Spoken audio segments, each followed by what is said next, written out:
მიუხედავად იმისა, რომ რაც ჩვენ გადავიტანეთ გუშინ დღეს არ მოველოდი ამ პირველ ადგილს, მაგრამ შევძელით რა მთავარია მონდომება ჩემ ჯგუფთან ერთად. პირველი ადგილის აღება ეს ადვილი არ არის, მარტივი არ არის და ეს ნაწილობრივი გამართლებაც არის და ნაწილობრივ რა თქმა უნდა ის რომ შევძელით ჩვენ ეს.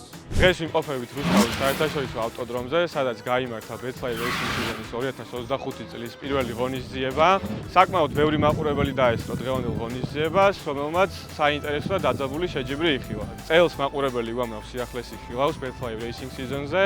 გაიმართება ერთი ღონისძიება როგორც რუსთავში, ისე მის ფარგლებს გარეთ მთელი საქართველოს მასშტაბით. BetFly-ის ერთ-ერთი მთავარი სტრატეგია არის ქართული სპორტის მხარდაჭერა.